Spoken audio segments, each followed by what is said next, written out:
Welcome back, everybody, to the Classic Rock Podcast, where a fine show awaits. On the way, we have special guests. Firstly, something of an icon, a legendary drummer who, over the last 50 plus years, has played with some of the biggest selling acts of the eras. His name? Denny Carmassi. And he joins me to look back at the life of another icon, Ronnie Montrose, as we look ahead to the release of a Gamma box set. Remember, it wasn't just Montrose. What's Gone is Gone, it's called. The complete recordings from 79 to 82 released on Cherry Red this month, or coming up this month. And there's lots of great stories and humour here, as well as we look back at Montrose and the great band that they were, and that legendary debut album, of course. And Denny went on, of course, after the time with Gamma, to spend 10 years working with Heart.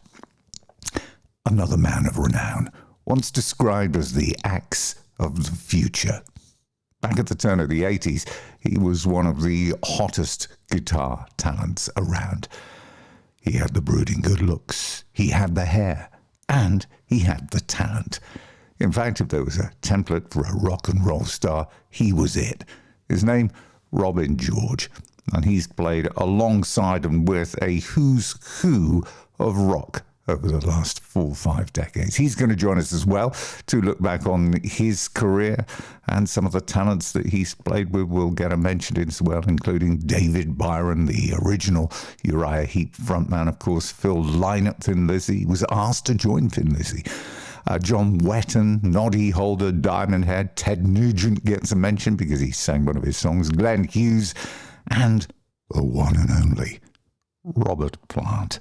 Yes, he spent time working with Robert Plant throughout the 80s, around the time of Now and Zen, so we will look back at that as well. He has a new album coming out. It is called Ace in Your Hand.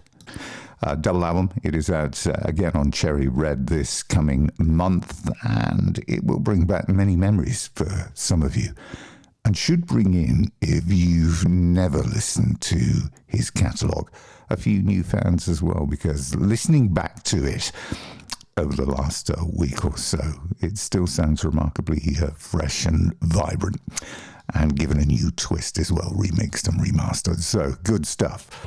Ace in My Hand, this new release coming out on Cherry Red. Now, when I looked at a review, and this was a review for some of this music back in the time, it said, this is not a nostalgia trip. This is just basically stuffed full of great music from start to finish. And had this album been released in the early 80s, it could have changed the course of British melodic rock over the entire decade. What do you think when you hear that? Well, that was darling Malcolm Dome who Yeah. wrote that, and we became really close friends not long before we lost him, and it was he who suggested I approach Cherry Red, actually. So, he was what a writer and what a pro, you know. But for somebody to write in such a glowing reference, but he wasn't the only one either at the time. I mean, if you remember back, which you well will, to that front cover of Kerrang, and it has Robin George, Axe of Tomorrow. It sure did. And of course, Finn took the photo for it, and also for my Dangerous Music stuff. And what a photographer Finn was! He was brilliant. But I'm sure I know you're aware of him. Oh, absolutely. I mean, there's so much of his work across that entire, the last 40 odd years. I mean, pretty much every publication, and those other things that we don't often see now, which are concert programs. Yep. He was fabulous to work with, but he had some of the weirdest ideas of situations to go and photo in. Like one morning, Smithfield Meat Market, in London, 4 a.m. He insisted for the light. The actual front cover of Kerrang was taken on top of a rubbish tip, and this is the honest truth. We were at eye level with all the buses going past, and of course that one was a rush hour in London. So every time I looked up, there was somebody looking at me off a bus, thinking, "What's this chap I'm doing on the looking. rubbish dump?" I'm looking at that front cover now. Lucky you. Now, tell Yeah, me, if you look back at the recording process, what do you remember of the old Smithy studios back in the time? Because this is recorded between 79 and 81. yeah, And you recorded it in downtime. So, in other words, when the studios didn't have any paying artists, you'd get a yeah, phone call, wouldn't you? yeah. I would, and just to say, the studio's free if you want it. So I'd call round everybody, and what fantastic people I had to call. You know, Dave Holland. Oh, the list. You probably read the credits, but wow, such fantastic, dedicated musicians, and I couldn't believe they'd turn up. Literally, we'd meet at midnight or whatever time in the morning, And and these are the days as well when we didn't have mobile phones, so you're having to ring either via a phone box or a landline. no, luckily it was not phone boxes. The smell of wee too much for me, mate. So no, luckily I did have my own phone. So but yeah, so we'd meet up. I'd have the songs, and what I used to do was record them at home, just acoustic and voice, Yeah. on an old Revox tape recorder, and take that in, transfer it to the 24 track, and that would be the starting point. And then Dave Holland would come in and just, blast drums like he did. And amazingly, Pino Palladino, let me get it right, probably the best bass player in the whole wide world, was my mate, and he did loads of the sessions. And of course, he's ended up with the Who, so he's done quite well for himself. Now, he couldn't drive, though, could he? So No, you his had to mum get his lovely. mum to Yeah, deliver him to the she studio. did. So I'm just trying to imagine this, because back, life used to work in a fairly simple manner, didn't it? Back in the day, it was sort of, you go to work or you do your work, you come home, you have your tea, you go to the pub, you come home, you go to bed. But he'd Yep, come home, your parents would be in bed, and he'd had to get his mother up to deliver him to a studio at midnight. and she did. What a darling. Absolutely. So yeah, it was just quite amazing days, and as I said, I can't believe all these fabulous musicians rallied round. It was like incredible, Yeah. and You and so mentioned Dave Holland. yeah, Then there's Daniel Boone, yep, who sadly who we passed just away lost. this year, didn't he? Yeah, earlier this year.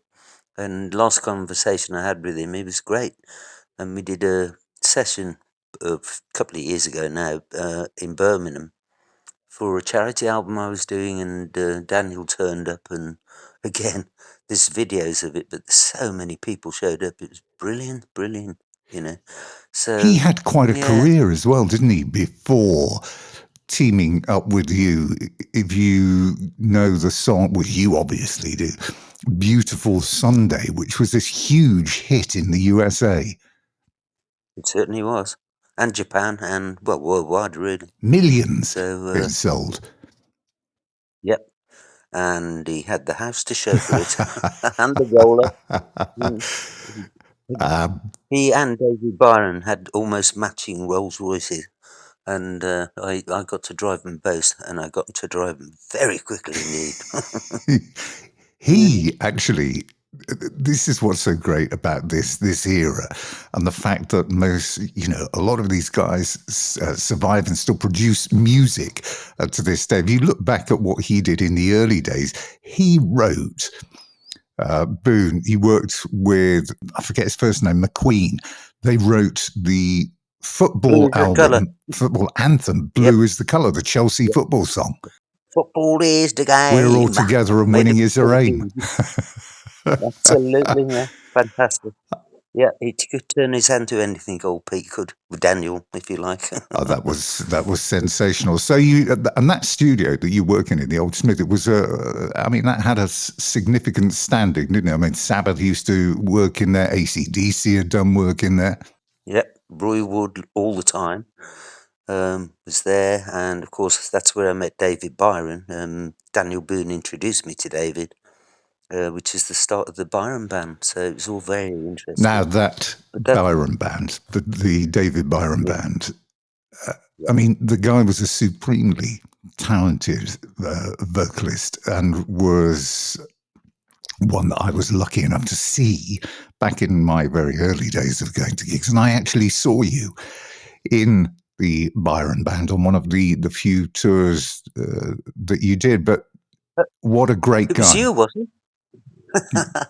David was fab. Yeah, we got on really well. I mean, of course, he had his horrendous drinking problem, but But people tend to um, focus on that more than the work that he did. well, they shouldn't, because I mean, what happened was I was supposed to meet him with Pete Thompson, the drummer at the time, and we left the studio to meet him in the pub, and he was flat out unconscious on the floor outside the pub. So me and Pete picked him up and took him in, sat him down, and he eventually woke up, and the guy who was driving us was just sitting there innocently drinking a pint.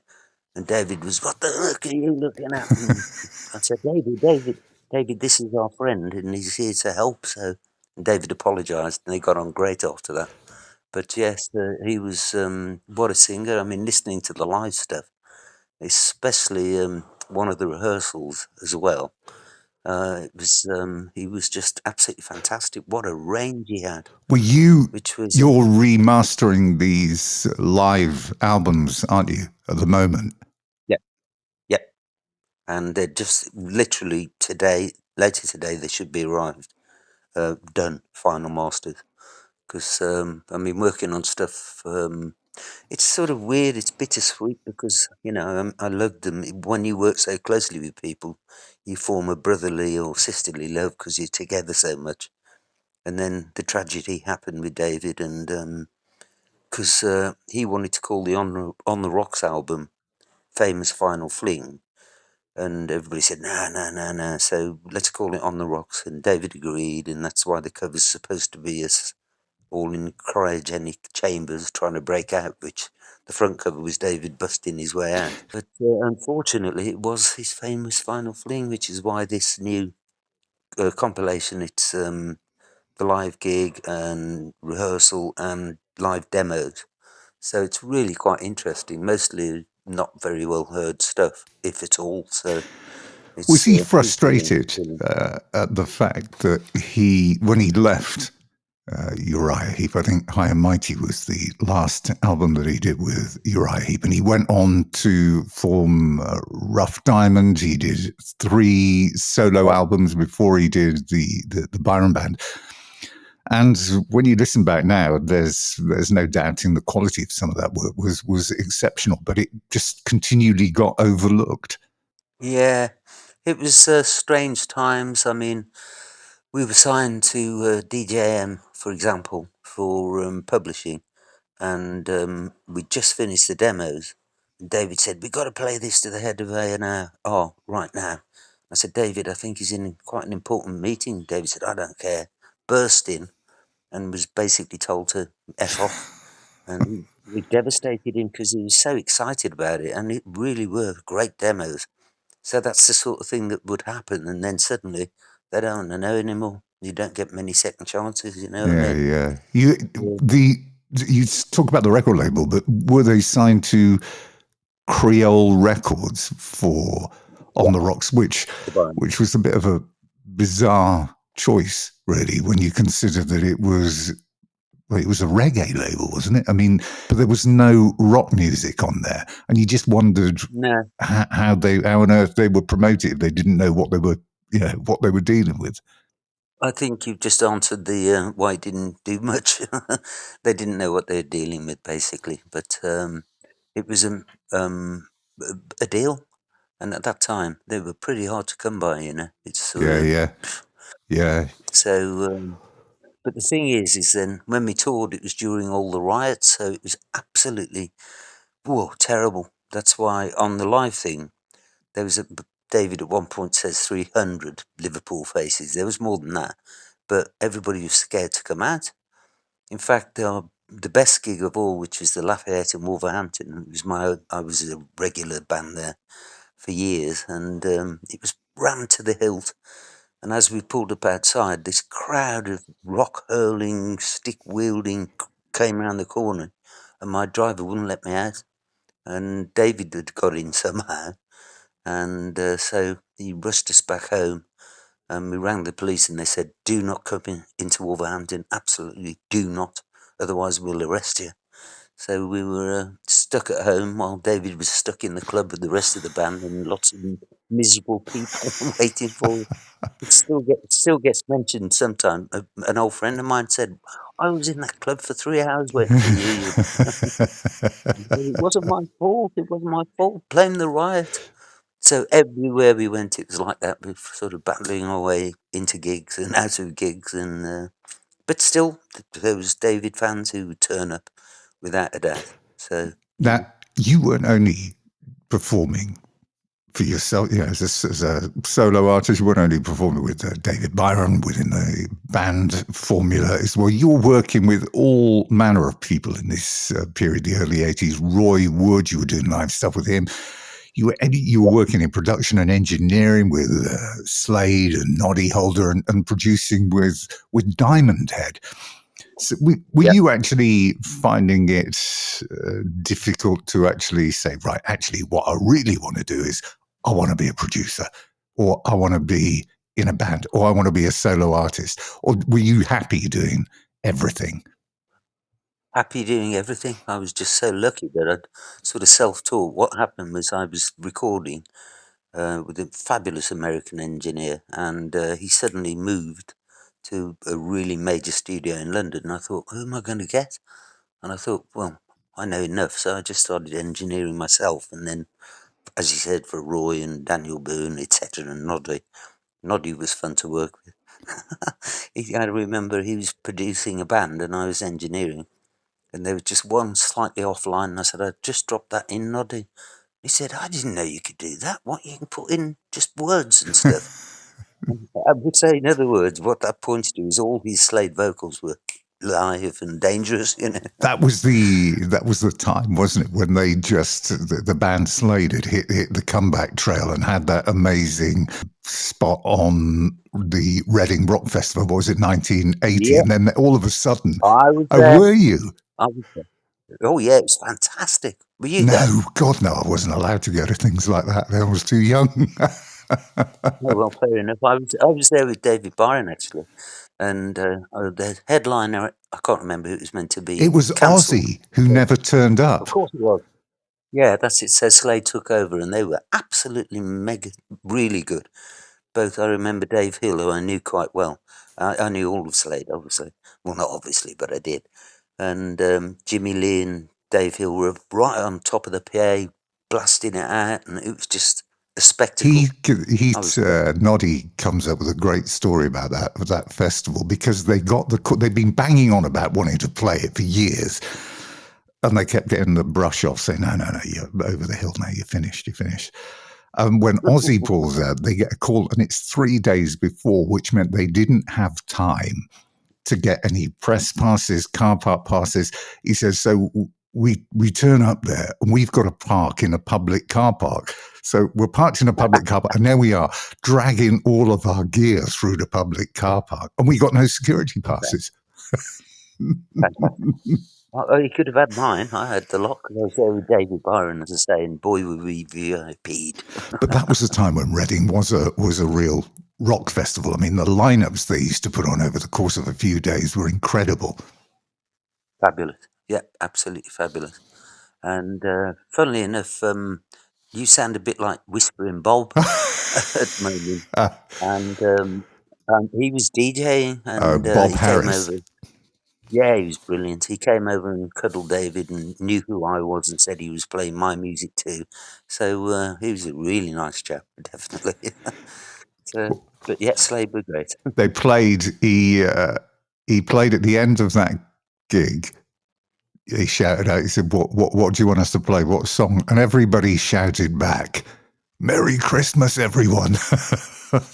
What else would it be on a beautiful day at Reading? Yeah, incredible. How did you land up with Diamond Head? Same record label, which is a very small label, and I only did the single, which was called Sweet and Innocent. But everybody thought I produced the album, but I didn't. But I did the single, and it did quite well. But used to call it Asleep and in a Tent instead of Sweet and Innocent. Yeah. I love I don't that. know whether Sean appreciated that. They were amongst a raft of bands, and you just think, how did they not make it as well? I mean, I know they've re-released Lightning for the Nations a couple of times. Yeah. And Metallica covered a few of yeah, those songs, which still pay the rent to this day when they tour. yeah, they're out on some incredible tour, by the way, at the moment. If you see any of the pro shot footage that's going around online, it's some incredible show, that is. When you think about that melodic or glam rock period, if you want to call it, that's what they used to call it in the US, around the time that you were putting out this stuff that's on, or working on this stuff that's an Ace in My Hand, just before you did Dangerous music, how difficult was it to actually stake a claim in that environment where we had the new wave of British heavy metal, Iron Maiden and Def Leppard, if you like?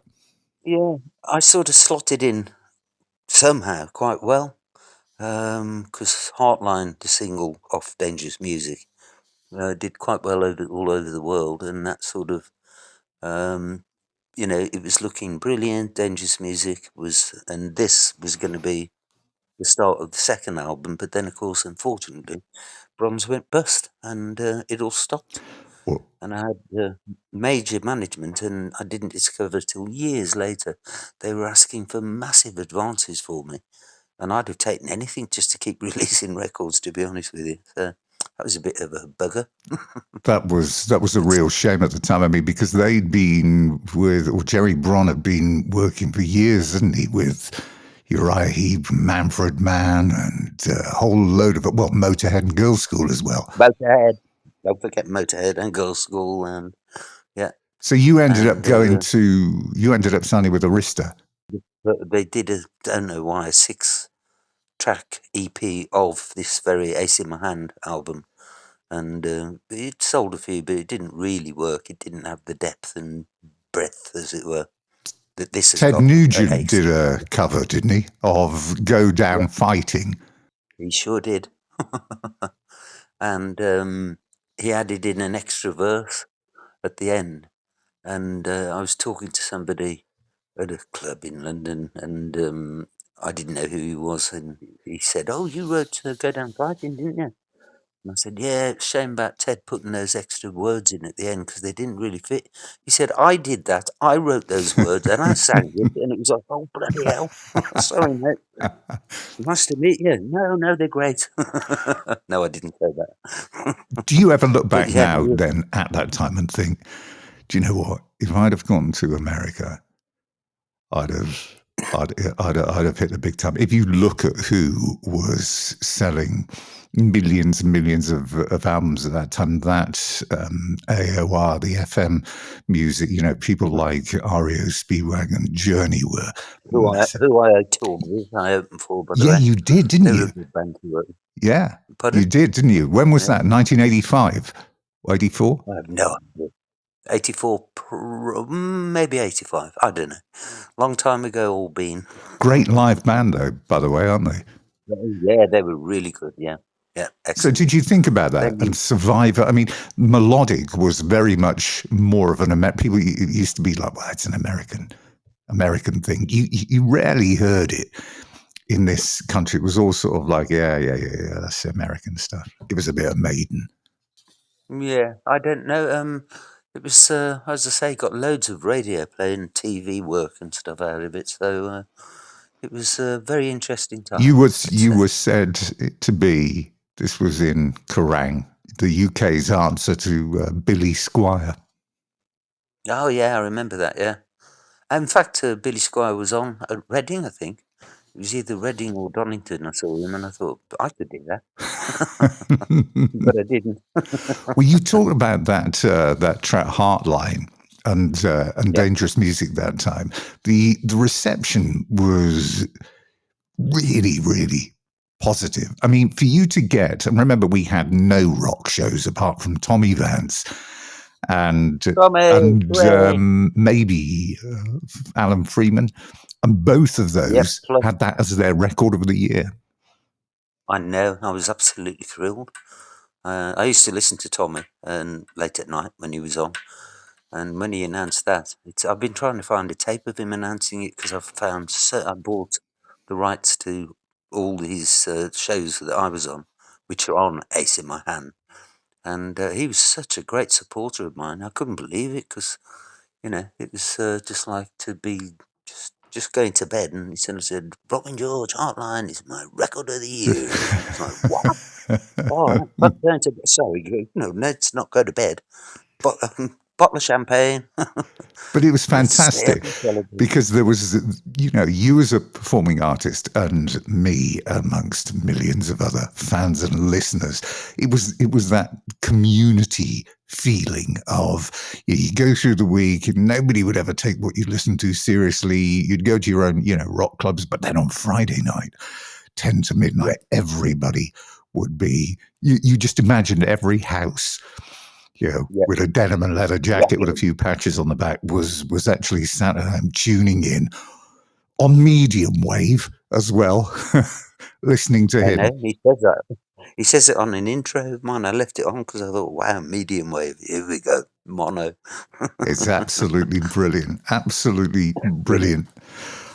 One of the other quotes that I read that you came out with was it was fairly recent. You said that it wasn't really until the internet came into proper existence that you actually realized how many people were still talking about you, remembered, your career in minute detail, and still played all your albums. I know it's frightening, isn't it? Haven't they got anything better to do? But no, yeah, the internet has changed the world, obviously, because I'm sitting here in Spain and I'm not. making all my music. No, no. Well, if ever you come over, you're very welcome. But so I've got a little studio here, and I've had a few kind of off the wall and interesting artists recording here with me, including great. What was it? Arthur Brown. Yeah, What, the was it Great Balls of Fire or Yeah, yeah, something? yeah, No, yeah, yeah, yeah. I am the god of hellfire, and I bring Hellfire. you fire. And he set fire to his head once. Well, he used to set fire to his hat, but once his hair went up as well, live. So, but yeah, it was really weird. He guested on this. I was talking about the charity album, and he sang a bit on that. So, and it was really weird. I was just sitting outside a bar in the main street of the village, and he walked past, and somebody said, "That's Arthur Brown, that is." So I ran after him and said, "Are you Arthur Brown?" And he said, "Yeah." I said, "You fancy singing a bit on this charity album I'm doing?" And he said, "Yeah." So he just came round the house and sang it, and then went back up to where he was staying. So that was weird. But it is fabulous. We had Dave Brock from Hawkwind on the other day. He's just released I don't know how many albums. I said to him, "Are you staying around long enough to produce your 100th?"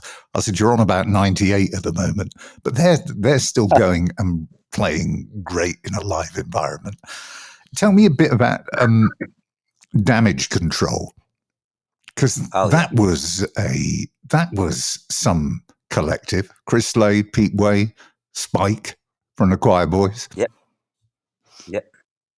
And it was great. Pete and I did most of the work at my home studio in Wolverhampton, and I sang everything. And then Pete said, "Oh, I've got this real good friend called Spike. Maybe he could come and do some backing vocals." And when I heard Spike sing, I thought, "No, not backing vocals. He's the singer." So it's just been I mean, it was great fun working with Pete again, a serious recovered heroin Yeah. addict, and he was recovered, but he always used, whatever the weather, he'd turn up in oh God, I think it was Aston Villa kit almost, but with shorts, so everybody could see everybody could see the tracks up and down his legs from the injections. It was like, and then he was rushed into hospital during one session, and they couldn't find a vein. They could not find a vein. He'd just done so much heroin in his time. What a waste! But great Well, fun. Had great fun with him, and so I'd sung everything on it, and Spike literally had my singing in his headphones, and he just sort of mimicked it, and he did it brilliantly. But with this new remix, I really, really like it. It's got me singing my bits, as it were, and then Spike comes belting in out the blue, and it just works a treat. It's sort of like humble pie-esque, but if you know what I mean by... oh yes, yeah. I do. It was Steve Marriott. Yeah, well, when he came in, especially Natural Born Woman, it has that sort of effect. If you haven't heard it, I'll send you a copy, because Pete sings a bit as well, and God, he was hard to get singing properly. Wow, but we managed.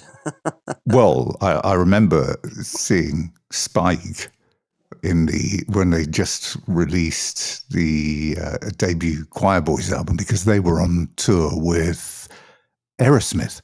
I mean, that was a huge coup, and everybody, as soon as you heard the album, you put it on, you say, "Oh, Rod Stewart, Yeah, Rod Stewart and the Faces."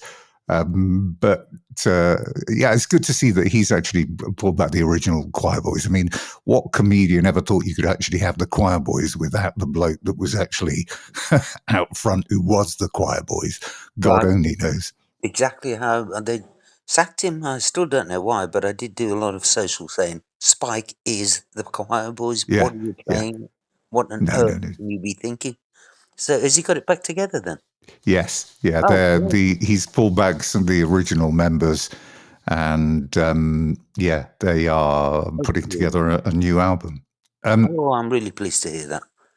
That's Now, good. tell me about your friendship and your working relationship with a guy whose band you very nearly ended up playing for, and that is, of course, Phil Lynott and Thin Lizzy. Sort of interesting. First time I met him was, funnily enough, in the Lafayette Club in Wolverhampton. When Thin Lizzy were playing, as I said, it was a top circuit gig. It was probably the best next to the Marquee, really, in London. And I was just having a drink at the bar, and Phil came and stood next to me, and we started chatting and got on quite well. And then, out of the blue, I got a call to go and audition for Lizzie. And it was like the next day I stayed up. I managed to get hold of Live and Dangerous. Stayed up all night learning the tracks, and they didn't want to do a single blubbing one of them at the rehearsal. So Can you remember what you did do at the rehearsal? we were cocked up, really. I had no idea what was going on.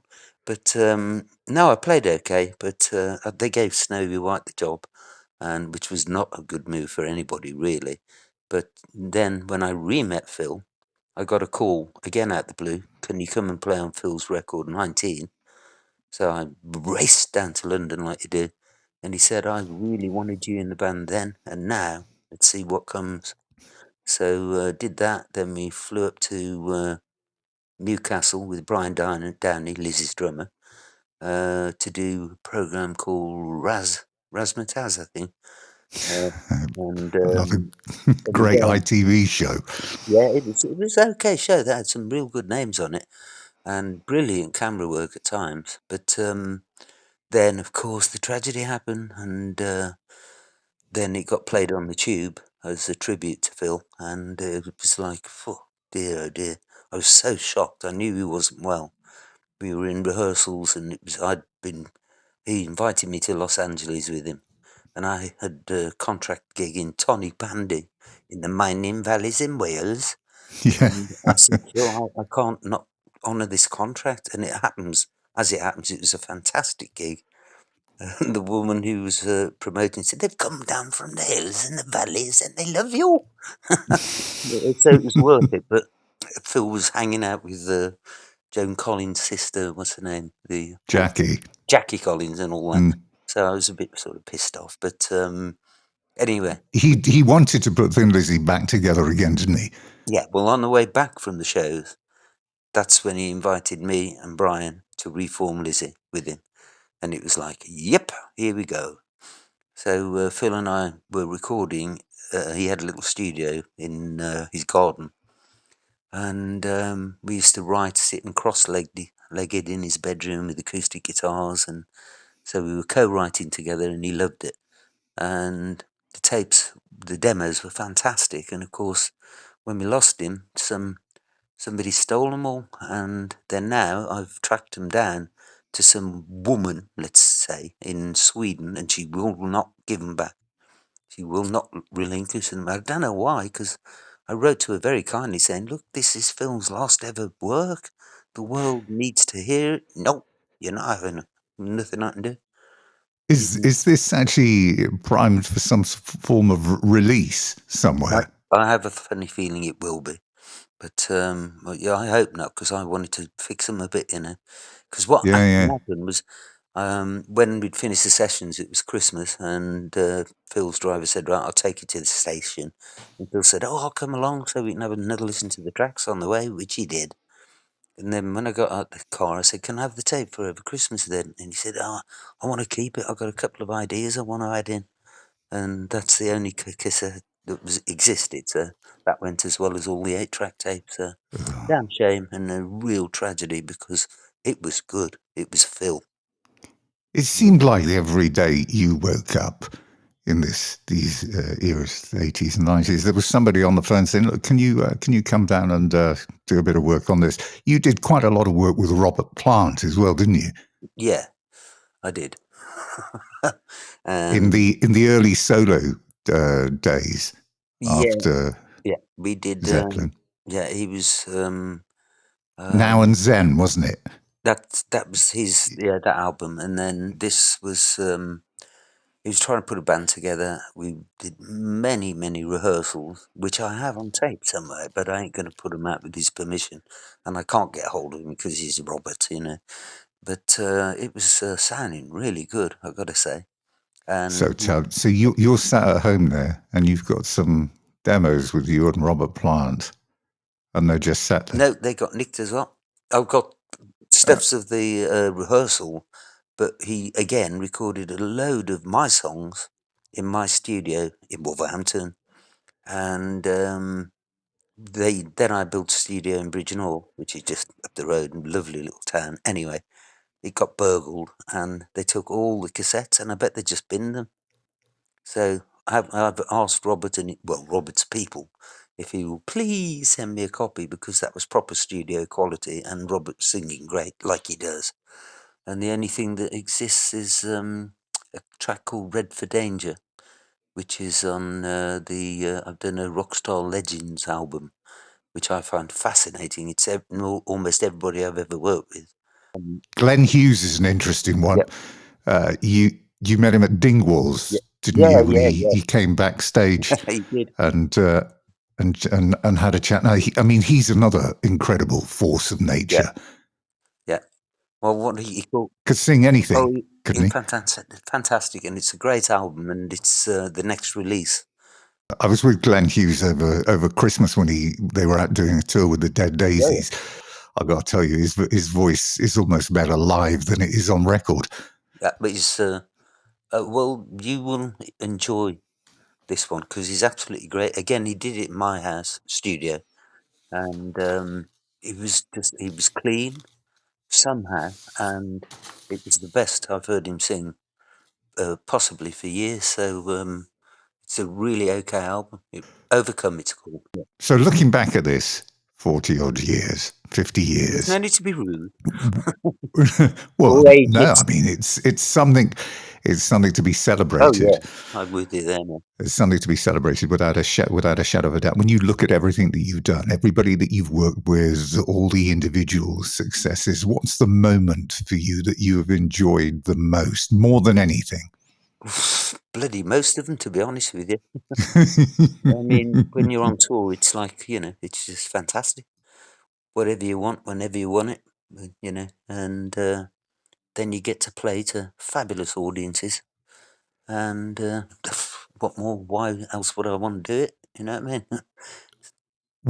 Was there anybody left that you would like to collaborate with, that you didn't collaborate with? I mean, the list is long who you've worked with, and we've already mentioned the royalty, including the Robert Plants, etc., and Glen Hughes. But is there anybody you think, oh, do you know what? I always wish I worked with that. And it doesn't matter what genre, because I asked this to Michael Schenker about a year ago. And do you know, he said he'd always wanted to work with Rod Stewart. Well, good Lord. I'd go for Steven Tyler, I think. Aerosmith. His total presence and vocals were just, when I saw him live and he was still doing his cartwheels and backflips, it was just like, what a show. And that Living in an Elevator and all that stuff, I thought were great pop rock songs. But, Who else, other than he, could have come up with that line, loving an elevator, living it up when I'm going down? Brilliant. It's brilliant. It's absolutely perfect. Hey, I'll tell you, last question I have to ask you is, were you really the first person to be expelled from Wolverhampton Grammar School in 100 years? Allegedly so, yeah. What's happening in the future? I know you're working on the Byron Band's project. So what else have you got lined up or planned? Well, as I said, there's a 6 CD box set, and that's got Asia Live, Heartlines Acoustic. I thought it was all because of lockdown, really. I thought, well, I can't just sit here doing nothing, and so I thought, well, I've never done acoustic versions of my songs, so did one of them. Then I did just an instrumental called Surreal 6-String, and that's again all the songs just on guitar. So some interesting stuff. The Asia project. Just tell us briefly about the Asia project, because I did read about that, and there was a moment in time when you actually could have joined them. Yeah. John invited me, and at the time my career was doing really well, and so I had to say, look, man, I'm sorry, I'm too busy. And then he invited me to play on his solo album, and again I was tied up, but he did come up to Wolverhampton and we wrote a song together called Wasted Time, which is again on, I think, Ace in Hand. And it's a really good little song, so that was a tragedy, really. That was another sad day when John Wetton passed. There were few that could match the emotion that he put into his songs and his music. It was, the gigs were great. We only did 2 warm-ups at JB's in Dudley, which is another great circuit gig. And then I think we did 2 nights at the Marquee, and the second night is what the live album is. So it's fantastic, really, because it's Don Airy keyboards, obviously Carl Palmer drum, all right, and me and John playing bass, and Phil Manzanera from Roxy Music came on as a guest, and so it was just a real fun night. And are you going to be getting that? Are you ever going to be doing anything live again, getting on stage to do anything? I'm hoping to. Unfortunately, I've got 2 completely crushed discs in my back. I mean, they've gone, so I can't really stand up and play guitar. So I'll have to do a Bob Cutley and sit on a stool. But yeah, I've still got the vibe. I'm just starting my new album, so first track's going down probably tomorrow or the day after. So I'm looking forward to that as well. So.